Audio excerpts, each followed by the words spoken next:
अगर स्त्रियाँ अपने में ये गलती करती हैं, अपने घर से कोई 5 चीज़ें घर से देती हैं किसी को, तो उनके घर में भयंकर गरीबी आने के संकेत होते हैं। देखो, सुनो मेरे से।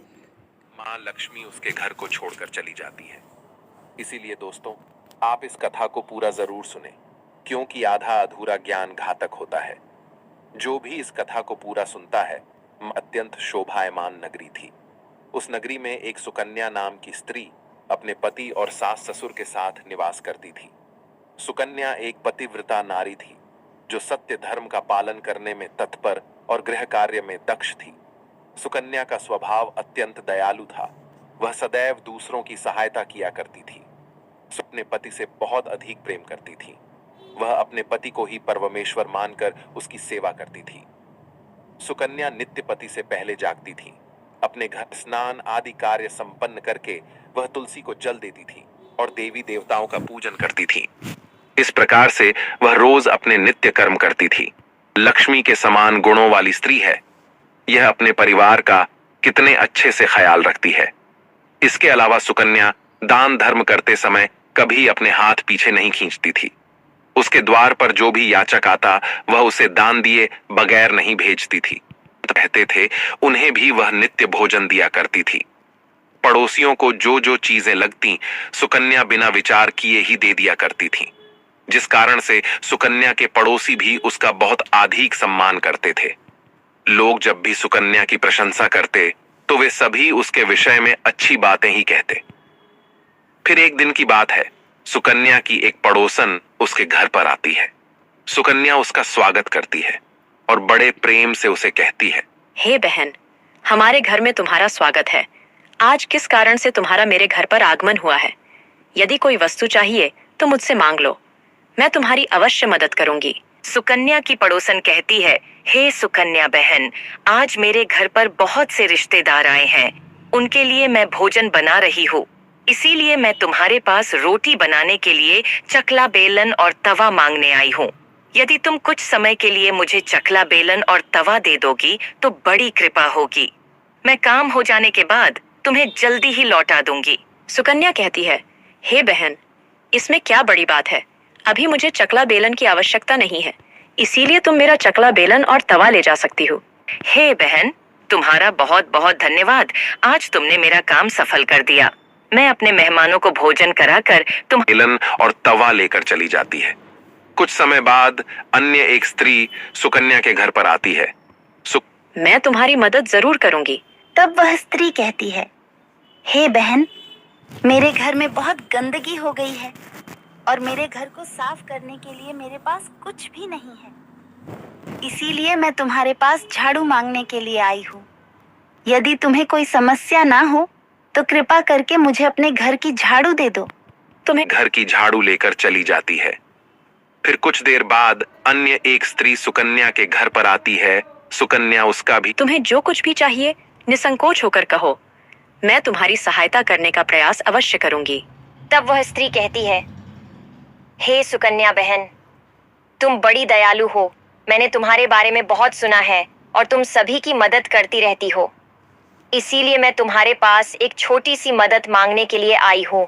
सुकन्या कहती है, हे बहन, संकोच ना करो, तुम्हें जो कुछ भी चाहिए मांग लो। यदि मेरे बस में होगा तो मैं मना नहीं करूंगी। मैं तुम्हारी सहायता अवश्य करूंगी। तब वह स्त्री कहती है, हे सुकन्या बहन, आज मेरी बेटी को देखने के लिए लड़के वाले आ रहे हैं, इसीलिए मैं चिंता में हूँ। मेरे पास पहनने के लिए एक भी गहना नहीं है, तो मैं अपनी बेटी को क्या दूँ? उसके पास पहनने के लिए अच्छे वस्त्र भी नहीं है, इसीलिए कृपा करके मुझे आप थोड़े गहने और वस्त्र उधार में दे दीजिए। मैं अभी तुम्हें मेरे गहने और साड़ी दे देती है। वह अपने घर पर आती है। सुकन्या अदा कर सकती हूँ। तुम्हें जो कुछ चाहिए निसंकोच होकर मैं तुम्हारे पास आई हूँ। मेरा बच्चा भूखा है और बहन, इसमें कौन सी बड़ी बात है? लो, अभी मैं तुम्हें दूध दे देती हूँ। सुकन्या रसोई घर में जाती है और थोड़ा सा दूध लेकर आती है और उस पड़ोसन को दे देती है। वह पड़ोसन प्रसन्नता से उस दूध को लेकर चली जाती है। इस प्रकार सो जाते हैं। फिर दूसरे दिन वे जागते हैं तो उन्हें एक बहुत ही बुरी खबर कानों पर पड़ती है। एक आदमी दौड़ते हुए सुकन्या के घर पर आता है और सुकन्या के पति से कहता है, हे भाई, कल रात को किसी ने आपकी दुकान लूट ली है, सारा माल गायब है। आप चिंता न कीजिए जी, हमारे घर में अभी बहुत सारा धन रखा हुआ है जिससे आप फिर से व्यापार शुरू कर सकते हैं। फिर सुकन्या, सच सच बताओ, हमारे घर के अंदर रखा हुआ सारा पैसा कहाँ गया? सुकन्या कहती है, हे स्वामी, मैं घर पर ही थी, सारा भला बुरा कहता है। सुकन्या की सास भी उसे बहुत कोसती है और कहती है, तुम ही फिर आती है तो देखती है उसके घर पर कोई नहीं होता है। वह स्त्री भी घर छोड़कर सुकन्या के गहने लेकर भाग गई होती है। बुरा है, तुम्हारे दान देने की आदत के कारण ही हमारे ऊपर यह मुसीबत आन पड़ी है। अब तू इस घर में रहेगी तो बचा कुचा सब नष्ट हो जाएगा। सुकन्या अपने पति को हाथ जोड़कर विनती करने लगती है, हे स्वामी, ऐसा ना कहिए, मैंने कोई अपराध नहीं किया है। आपके बगैर मैं जीवित नहीं रह सकती। मुझ दासी को आप घर से मत निकालिए। लेकिन सुकन्या का पति उसकी एक नहीं सुनता है। कहती है, हे माँ, मैंने ऐसा कौन करेंगे, तो मैं जीवित रहकर क्या करूं? यदि मेरे ही कारण मेरे पति की दुर्दशा हुई है तो मुझे सुकन्या नदी में कूदने ही वाली होती है कि साक्षात माँ लक्ष्मी के खोल कर देखती है कि साक्षात माँ लक्ष्मी उसके सामने खड़ी है। माँ लक्ष्मी के दर्शन करके सुकन्या बहुत प्रसन्न हो जाती है। स्वयं अपने प्राण नहीं लेने चाहिए, यह महापाप है। ईश्वर ने जो शरीर प्रदान की हो और यह भी जानती हो कि तुम्हारे पति ने तुम्हारा त्याग क्यों किया है, ये सब तुम्हारी ही भूल के कारण हुआ है। ऐसी वह कौन सी वस्तुएं हैं? तुम्हें उन चीजों के बारे में बताती हूँ जो किसी भी स्त्री को दूसरों को बेलन और तवा, किसी भी स्त्री को अपने घर का चकला बेलन और तवा कभी दूसरों को नहीं देना चाहिए।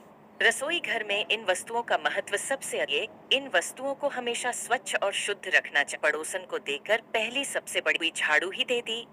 जिस कन्या, जो स्त्री अपने घर की जान में रखना सुकन्या, घर में झाड़ू को तथा आदि प्रकार की गंधाभूषण।